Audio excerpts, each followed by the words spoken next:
भारत के साथियों, आज एक और कड़वा सच, और कड़वा सच ये है कि आज हमारा लोकतंत्र, जनतंत्र और ये संविधान गया भाड़ में, है ही नहीं। बेफजूल का हम अपने सर पे एक बोझ लिए हुए हैं कि हम लोकतंत्र में जी रहे हैं, हम संविधान की तरह जी रहे हैं। हमारे यहाँ हमारे लिए जो है विधायिका है, कार्यपालिका है, न्यायपालिका है, कानून है और हमें सब रक्षा करता है, हमें कुछ मिलता है। ये सब बकवास है, यही कड़वा सच है। दोस्तों, आज जहां से जनप्रतिनिधि चुना जाता है, जिन लोग संभालते हैं, वो सरकार के शिकंजे में है। वहां पे इलेक्शन कमिश्नर इस्तीफा देता है, एक सीट खाली होता है। ऐसे हालत में जो वहां के जो नौकरी करने वाले लोग हैं, सेक्रेटरी वगैरह है, क्या उनसे लोकसभा का चुनाव और भारत के अन्य राज्यों का विधानसभा का चुनाव निष्पक्ष होने की आशा करते? और अगर रातों रात वहां कमिश्नर बनाया भी जाएगा तो कौन बनाएगा, किसको बनाएगा, किस तरह की सौदेबाजी में बनाया जाएगा, इसकी गारंटी है? आज सबसे ज्यादा जो सत्ता में बैठे हैं, उन पार्टियों को इलेक्ट्रो बॉन्ड से 16,000 करोड़ रुपया और उससे ज्यादा मिलता है। न्यायपालिका कहती है बताओ किसने दिया, किसको दिया। स्टेट बैंक ऑफ इंडिया कहती है मैंने सरकार को बता दिया है, सरकार जाने मैं क्या करूं। फिर कहती है मैं लिस्ट दूंगा, लेकिन मुझे उसके लिए मोहलत चाहिए 2 महीने का। जहां हम इलेक्ट्रो सिस्टम पे चलते हैं, जहां एक बटन से काम होता है, जहां मोबाइल से हम पैसे का आदान प्रदान करते हैं, 1 सेकंड के अंदर हमें सभी रिपोर्ट मिल जाते हैं, बैलेंस शीट मिल जाते हैं, वहां 2 महीना का समय चाहिए। क्या ये सरकार को बचाने के लिए, बड़े पार्टियों को बचाने के लिए, ये भ्रष्टाचार या सहयोग कर करके एक पक्ष को सहयोग देना? बैंक अपनी जमीन को बेच नहीं दिया। बैंकों पे हम भरोसा कैसे करें कि हमारा जो पैसा जमा है या हम जो पैसा जमा करते हैं वो सुरक्षित है? बैंक कभी भी अपने आप को दिवालिया घोषित कर सकती है, बैंक कभी भी जनता को भी धत्ता बना सकती है। ये इस बात का द्योतक है कि वो हिसाब नहीं देती, जबकि जनता के हर एक पैसे का हिसाब उसके पासबुक में होता है, उसके बैलेंस शीट में होता है, उसके नेट पे होता है। और हर एक का हिसाब जब ईडी इनकम टैक्स का छापा पड़ता है तो उसकी हर चीज का हिसाब सरकार मिनटों में, सेकंडों में ले लेती है, लेकिन अपना हिसाब नहीं देती कि उसने कोरोना के वक्त में प्रधानमंत्री के फंड में और इलेक्ट्रो बॉन्ड से और इन प्रकार तरीके से कितना पैसा जमा किया, कहां से किया, इसका जवाब उनके पास नहीं होता, या वो हिसाब ही नहीं देते। कहते मुझसे हिसाब मांगोगे, अपने सेवक से हिसाब मांगोगे, अपने चौकीदार से हिसाब मांगोगे? ये सवाल उठता है। बाहर भारत के राजा, आपने अपने सेवक को, अपने चौकीदार को सर पे बैठा रखा है, वो लूटेगा नहीं तो क्या करेगा? आज ईवीएम के लिए राजा, सामाजिक कार्यकर्ता, बहुत सारे अन्य पार्टियां कि ईवीएम हटाओ, बैलेट लाओ, कौन सुनता है? मैं राजा का सेवक हूं, मैं राजा का चौकीदार हूं, जनार्दन का चौकीदार हूं। कोई मजाक थोड़ी है। मैं क्यों हिसाब दूं, मैं क्यों ईवीएम को हटाऊं? ये सब चल रहा है और ईवीएम में मैं चोरी करूंगा। 8 लाख ईवीएम नया लाया हूं, उसमें क्या कुछ सेट किया हूं। 19 लाख ईवीएम गायब है, उस कहाँ है, क्या करूंगा? बहुत सारे ईवीएम टूटा फूटा है, उसको बदलूंगा, मैं कुछ भी करूंगा। मैं नौकर हूं, मैं चौकीदार। तो इस तरह से आज जो सत्ता पक्ष में बैठे हैं वो कहते हैं मैं झोला लेके आया हूं, झोला लेके जाऊंगा, मेरे पास क्या है। लेकिन दिन प्रतिदिन करोड़ों करोड़ रुपए, अरबों रुपया प्रचार प्रसार में, विज्ञापन में, सेल्फी में, होल्डिंग में, टेलीविजन में, पेपर में, सभी जगह प्रचार प्रसार में जो ये पैसे खर्च हो रहे हैं, जो सत्ता पक्ष खर्च कर रही है, वो क्या अपनी सैलरी से, अपने भत्ता से, या कहीं उनके पास कारों का खजाना तो नहीं? कौन पूछता है? ये अरबों खरबों रुपया प्रचार प्रसार में खर्च हो रहा है। ये अरबों खरबों में जो आवाज लगा रहे हैं चारों तरफ कि मैं हूं, हर कार्यक्रम में दुनिया भर के पैसे खर्च होते हैं, ये किसका है? जनता का टैक्स का पैसा है। जनता का एक भीख मांगता हुआ लोगों के गाढ़े पसीने का, मजदूरों की गाढ़े पसीने का पैसा है, जो ये लोग गुलछड़े उड़ा रहे हैं। इस पे क्या इलेक्शन कमीशन या कोई ऐसी अथॉरिटी है कि सत्ता पक्ष जो सत्ता में बैठा है उसको प्रचार प्रसार नहीं करनी चाहिए? और वैसे तो मेरी मानना है कि चाहे सत्ता पक्ष हो या विपक्ष हो या कोई भी पार्टी हो, पार्टी को प्रचार करने पे बैन होना चाहिए। इलेक्शन कमीशन अगर चुनाव कराती है तो सामूहिक रूप से वो डिक्लेयर करे कि ये कैंडिडेट है, ये चुनाव चिन्ह है, इस पे आप जनता तय करें कि किसे मतदान दे करके चुनेंगे। इसकी व्यवस्था इलेक्शन कमीशन को या एक प्रचार कमेटी या एक प्रचार अथॉरिटी होनी चाहिए। उससे सभी को समानता मिलेगा और फिर जनता अपने विवेक से, अपनी सोच से एक सही जनप्रतिनिधि चुन सकता है 150 करोड़ की आबादी में। लेकिन ऐसा होता नहीं। दबंग लोग हैं, वो लोग पैसे दे करके टिकट लेते हैं, आपसी का शेयर होता है, आपसी की उनकी समझौता होता है, आपसी बॉन्ड होता है, जनता के साथ जुमलाबाजी होती है, जनता के साथ वो शपथ पत्र नहीं भरते, वो बॉन्ड नहीं भरते कि मैं जो कह रहा हूं वो करूंगा, बस कुछ चीज फ्री और फ्री दे दूंगा। तो फ्री भी कहां से दोगे? जनता का पैसा, टैक्स का पैसा। क्या आपने अपनी सैलरी दे दिया? क्या आपने सुख सुविधा में जो पैसे खर्च कर रहे हैं वो कटौती करके दे दिया? राजीव दीक्षित जैसे एक विद्वान ने कहा कि अगर राजनीतिक सेवा है तो सभी नेताओं को गुरुद्वारा में खाना खाना चाहिए, रहने के लिए उनको लुटियन जोन में कोठी मिलती है, टेलीफोन मिलते हैं, सारे आने जाने के इधर उधर के सारे पैसे फ्री मिलते हैं, और पार्लियामेंट के अंदर 1 रुपये का चाय मिलता है, जबकि एक मजदूर अपने गली में 10 और 15 रुपये का कप का चाय पीता है, और हमारे सेवक चौकीदार जो जनप्रतिनिधि हैं वो 1 रुपये में चाय पीते हैं। तो ऐसा 5 रुपये में, 10 रुपये में, 2 रुपये में खाना, तो ऐसा पूरे भारत के अंदर सेंटर खोल देना चाहिए। सभी को खाना मिल जाएगा, सभी को चाय मिलेगा, सस्ते में मिलेगा। 2 रुपये चावल बांटने का, 15 रुपये किलो चावल बांटने की जो ढोंग करते हैं, क्यों?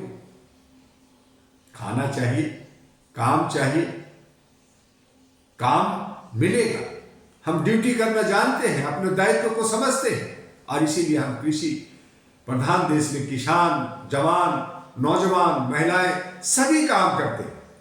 लेकिन वो अपने हिस्से का जो वो कमाते हैं, जितना उनके पास होना चाहिए, उसका 75 से 80% जनप्रतिनिधियों को, बदमाशों को, गुंडों को, मवालियों को दे देती है और हम 15-20% में अपना परिवार और अपने आप को समझ लेते हो। उसे में भी आप सेंध लगाते हो, मुझे बीमार कर देते हो, मुझे असुरक्षित कर देते हो, मुझ पे गलत सलत इल्जाम लगा करके केस कोर्ट कचहरी में फंसा देते हो और कहते हो कि दिन भर तुम कोर्ट के अंदर चक्कर लगाते रहो। क्या कभी जनप्रतिनिधियों को, जजेस को, IAS IPS को कोर्ट कचहरी में चक्कर लगाते हुए देखा? क्या नोटबंदी हुआ तो वो बैंकों में लाइन लगने में वो खड़े हुए? वहां मजदूर जो मजदूरी कर करके 200-300 रुपया डेली कमा के अपना घर परिवार चलाता है, वो अपना काम छोड़ करके बैंकों के सामने लाइन में खड़ा रहा। आज कोर्ट कचहरी में भी वही लोग दिन भर के, जज कहीं नाराज ना हो जाए, जज कहीं डांट ना लगा दे, वो दिन भर पोटली बांध करके एक रोटी और प्याज लेकर करके कोर्ट के अंदर दिन भर बैठा रहता है। जबकि जो आपके ऊपर शासन कर रहा है, जो आपका सेवक है, जो आपका चौकीदार है, वो घरों में बैठ कर करके और वो जो है जज से बात करता है और वहां से जो है उनके लोग, उनके गुर्गे, उनके सेक्रेटरी काम करता है। तो कानून भारत के अंदर कभी भी एक नहीं रहा, अनेक रहा। जैसी व्यवस्था वो बनाते हैं उसी में हम लोग को रहना होता है। आज कहने को सभी पार्टियां कहने का, पार्टी कहते हैं कि मैं पार्टी हूं, लेकिन ये पार्टी नहीं है, ये सब कंपनी बना हुआ है। हर पार्टी में एक या दो ही लोग डॉन बना हुआ है, सरदार बना हुआ। आप देखिए, आप जो पार्टी की बात करते हैं, सब जगह एक डॉन मिलेगा, एक सरदार मिलेगा जो अपना हुक्म चलाता है, अपने हिसाब से चलाता है। आज भारत के अंदर हमें पार्टी चाहिए, और अगर पार्टी नहीं है तो इंडिपेंडेंट सभी लोग मिलकर करके और एक सिस्टम होना चाहिए जो हम काम कर सकते हैं। लेकिन जहां सभी मिलेंगे वहां एक पार्टी हो जाएगी। और इसीलिए मैंने कहा कि एक ऐसी पार्टी चाहिए जिसमें सभी की भागीदारी हो, ऊंच नीच हो, गरीब हो, अमीर हो। जिस तरह से इस्लाम के अंदर मस्जिद के अंदर एक राजा और एक रंग, एक भिखमंगा सभी सफ में खड़े होते हैं। अगर राजा लेट से आए तो उसे पीछे खड़ा होना पड़ता है, वो आगे खड़ा नहीं हो सकता। उसी तरह से हमारी एक व्यवस्था होनी चाहिए। लेकिन हमारे भारत के अंदर वो व्यवस्था नहीं है। राजा आएगा, सबको हटना पड़ेगा, और वो राजा जो अपने को सेवक और चौकीदार करता है, वो सेवक चौकीदार को वहां पे सेवा के लिए उसको पिछले पंक्ति में खड़ा होना चाहिए, वो अगली पंक्ति में खड़ा होकर दहाड़ता है। जब चलता है तो लोगों को कहता है कि तुम जनता जनार्दन होगे, लेकिन मैं तुम्हारा जनता, मैं तुम्हारा भगवान हूं, मैं विष्णु का अवतार हूं, मैं जो कहूंगा वो होगा। जनता को तो सिर्फ लूट लुहावना करने के लिए कि मैं सेवक हूं, मैं चौकीदार हूं, लेकिन कर्म वो राजा का, भगवान का जो ड्यूटी होता है वो करना चाहते हैं। हर एक जनप्रतिनिधि अपने आप को भगवान घोषित करना चाहता है, भगवान बनना चाहता है। कितना भगवान हम बनाए, हमने बहुत सारे भगवान बनाए, और हमने यही सोचा कि हमारा जो सेवक है, हमारा जो चौकीदार है, हमारा जो देखभाल करने वाले जिनको जनप्रतिनिधि चुनते हैं, वो हमें सुख शांति से और अमन से रहने देगा, हमें हमारे लिए सारी सुख सुविधा की व्यवस्था करेगा। लेकिन वो सारा हमारी ही चीजों को लूट करके खाता है, हमारा ही सब लूट लेता है और हमें शोषित, दंडित, पिछड़ा बना देता है। गरीब से गरीब बना करके उसको काट काट कर करके ये सारे के सारे जो जनप्रतिनिधि हैं, अपने आप को कई लोग कहते हैं कि मैं शाकाहारी हूं, मैं अहिंसक, हिंसा में विश्वास नहीं करता, लेकिन मैं कहता हूं कि ये सब के सब हिंसक है, सब के सब मांसाहारी है और ये जनता जो जनार्दन है उसको नोच नोच कर करके एक के प्रकार तरीके से खाने में लगे हुए। ऐसी सूरत में हमें क्या करना चाहिए? ऐसी सूरत में जो हमारा धर्म कहता है वह है मानवता, इंसानियत, ह्यूमैनिटी। इन्हें हमें लेकर के इनमें तमाम लोगों को जो अच्छे विचार के लोग हैं, जो सामाजिक काम किया है साल 10 साल 5 साल 25 साल, जो देश को समझा है, जो भूगोल को समझता है, जो इतिहास को समझता है, जो सही तरीके से लोकतंत्र और संविधान को समझता है, ऐसे लोगों को एक संग्रह, ऐसे लोगों को एक जगह इकट्ठे होकर करके और बिना ईगो हटा करके कि हमने पार्टी बना ली, हमने बना ली, ये कर लिया, वो कर लिया, इससे कुछ नहीं होने वाला। हमें अच्छे लोगों का एक समूह बना करके, आपको समूह बनाना है 543, आपको समूह बनाना है विधायिका और जो एमएलसी बर्गर मिला करके कोई करीब करीब 900 1000 बनते 10,000 बनते हैं, 7,443 कोई एमएलए होते हैं, तो उनको आप 10,000 और ये जो है 500 सब मिला करके 10,000 जो ये हमारे जनप्रतिनिधि होते हैं, वो अच्छे सच्चे लोग 141 करोड़ में चुनना बड़ा मुश्किल काम नहीं है। हमें चाहिए कि ये जितने भी कॉर्पोरेट टाइप के डॉन बने हुए हैं, जो बार बार बाबूजी कहलाते हैं, बार बार हम इनके पांव छूते हैं, बार बार इनके खानदान के लोग, ये लोग नेता बनते हैं और हमें उनको जा करके हम लोग वोट देते हैं, उनको वोट ना दें। किसी भी पार्टी को जो एक से दूसरी बार खड़ा हुआ है, जो पार्टी के लोग एक पार्टी से दूसरी बार दल बदलू किया है, ऐसे लोगों को वोट ना दें। ऐसे लोगों को जो आपके पैसे से जन प्रचार करता है, आपके पैसे को उड़ा रहा है, आपको गरीब बना रहा है, आपको 2 रुपए का चावल दे करके आपका 2 लाख आपके ऊपर 1,40,000 का लोन चढ़ा दिया। आज भारत के ऊपर 205 लाख करोड़ का लोन हो गया। हम गरीब हो गए, हम 111वें स्थान पे। हम घी और चावल और अच्छे चीजें हम मंदिर में चढ़ाते हैं, पुजारियों को देते हैं, वो खाते हैं, ऐश करते हैं, और हमें कहा जाता है तुम गोबर खाओ, तुम मूत्र पियो। तो जिस गाय से दूध मिलता है वो दूध हम नहीं पीते, जिस गाय से घी बनता है वो हम घी नहीं खाते, उस गाय का मूत्र हमें दिया जाता है, तो मूत्र पियो। तो हम लोग को चाहिए कि अगर मूत्र कॉस्टली है, मूत्र अगर अमृत है, मूत्र अगर एक औषधि है, तो हमें चाहिए कि मंदिरों में मूत्र पंडितों को दे चढ़ावा में, गोबर हम पुजारियों को दे कि तुम ये खाओ, हमें जो है दूध थोड़ा पीने दो, हमें घी खाने दो, हमें जो है, हम गौ माता को माता कहते हैं, राष्ट्र माता कहते हैं, उसका आदर करते हैं, तो हमें भी तो उसका कुछ फल मिले। तो ये जनता में जागरूकता नहीं। ये कड़वा सच है कि हमारे हिस्से का वो खाता है, और वो जो विसर्जित करने वाली चीज है, जो फेंकने वाली चीज है, वो हमें कहता है कि यही तुम्हारा भोजन है, यही तुम्हारा पानी है, और इससे तुम स्वस्थ रहोगे, यही तुम्हारा धर्म है, कर्म है। ये हमें सिखाया जाता है और हम मान लेते हैं। तो हमें समझना होगा, और आने वाले जो वक्त है, या जो भी हमने अपना व्यवस्था बनाए हैं, उस व्यवस्था में हमने नेताओं को कई बार बदला, पार्टियां भी हमने बदला, लेकिन व्यवस्था नहीं बदला।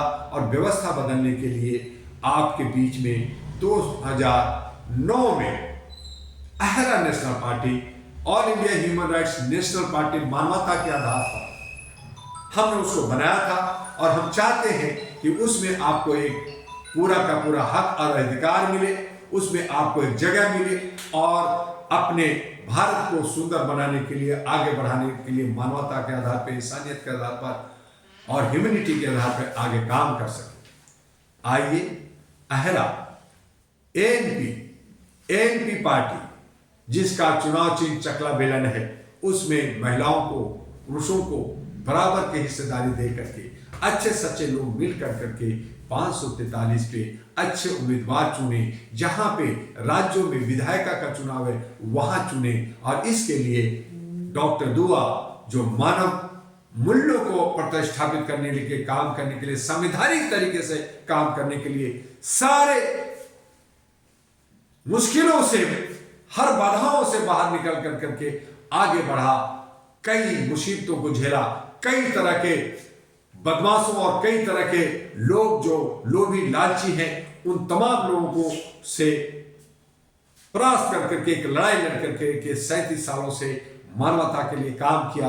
वो आपको आह्वान करता है, आपसे अपील करता है कि आप आने वाले समय में अपने क्षेत्र के महिलाओं को, बुजुर्गों को, अच्छे सच्चे लोगों को जो देश की सेवा कर रहा है या देश की सेवा करना चाहता है, चाहे वो पैसे में कमजोर हो, लेकिन अगर वो काम कर रहा है तो ऐसे लोगों को चुने और उस पर विश्वास करें, उसे शपथ पत्र बढ़ाए, एफिडेविट भरवाए, और उसके लिए अहरा नेशनल पार्टी आपके साथ खड़ा है, जो चकला बेलन लेके आया है। और उसका मैं राष्ट्रीय अध्यक्ष डॉक्टर दुआ, जो पूर्वी दिल्ली से मैं चुनाव लड़ने जा रहा हूं, आपका आशीर्वाद, आपका प्यार चाहिए। और पूरे भारत में जो लोग मानवीय मूल्यों को आगे बढ़ाना चाहते हैं, जो लोग जात पात ऊंच नीच से ऊपर उठ करके काम करना चाहते हैं, जो लोग सच्चे दिल से भारत के अंदर भारत को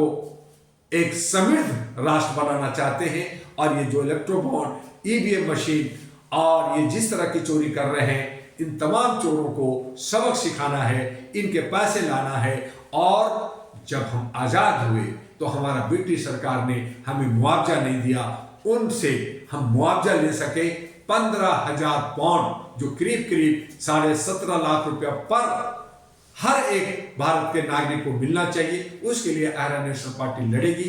आपको 17.5 लाख हर एक जनता को ब्रिटिश सरकार से दिलाएगी, जिसे केन्या को मिला, जापान को मिला, दूसरे देशों को मिला, भारत को नहीं मिला। और उसके लिए हमें लड़ना है, अपने हक अधिकार के लिए, और अपने देश को जो कृषि प्रधान देश है उसे हरियाल बनाते हुए जवान, किसान, नौजवान तमाम लोगों के हक अधिकारों को देखते हुए एक अच्छा लोकतंत्र को बनाना है, संविधान को बचाना है।